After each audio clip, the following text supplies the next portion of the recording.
December 5న release కాబోతున్న Pushpa 2 cinema collections భారీగా రాబట్టేందుకు నిర్మాతలు ఒక రేంజ్ స్కెచ్ వేశారు.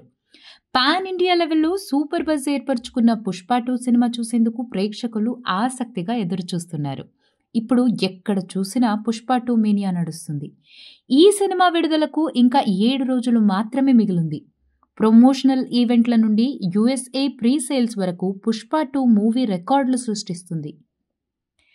పుష్ప పార్ట్ 1 బ్లాక్ బస్టర్ అయిన సంగతి తెలిసిందే. తాజాగా పుష్ప 2 మూవీ సెన్సార్ పూర్తయినట్లు తెలుస్తుంది. కొన్ని బీప్స్తో సెన్సార్ బోర్డు UA సర్టిఫికేట్ ఇచ్చినట్లు సమాచారం.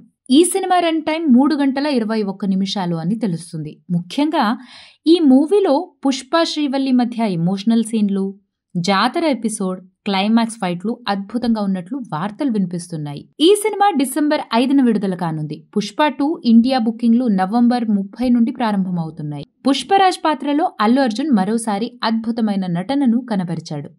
పుష్ప 2లో యాక్షన్ ఎపిసోడ్స్ ప్రధాన ఆకర్షణగా నిలుస్తాయని ఫ్యాన్స్ భావిస్తున్నారు. అల్లు అర్జున్ పాత్రకు ఫహద్ ఫాజిల్ పాత్రకు మధ్య జరిగే ఘర్షణ సన్నివేశాలను ఈసారి విభిన్నంగా చిత్రీకరించనున్నట్లు సమాచారం. సుకుమార్ దర్శకత్వం వహించిన పుష్ప 2లో అల్లు అర్జున్ భార్యగా రష్మిక మందన్న నటించింది. అయితే పుష్ప సినిమా రన్ టైం భారీగా ఉంటుంది. అయితే గతంలో రన్ టైం ఎక్కువ ఉన్న సినిమాలు ఆశించిన స్థాయిలో ప్రేక్షకులను ఆకట్టుకోలేకపోయాయి. ఫైనల్గా పుష్ప 2 ద రూలింగ్ కు ఇంకా అంతా సిద్ధం అన్నమాట. ఈ వీడియో గనుక మీకు నచ్చినట్లయితే మా వీడియోని లైక్ చేయండి, మీ ఫ్రెండ్స్ తో షేర్ చేసుకోండి, మీ అభిప్రాయాన్ని కామెంట్ చేయండి. అలాగే మా ఛానల్ ని తప్పకుండా సబ్స్క్రైబ్ చేసుకోండి.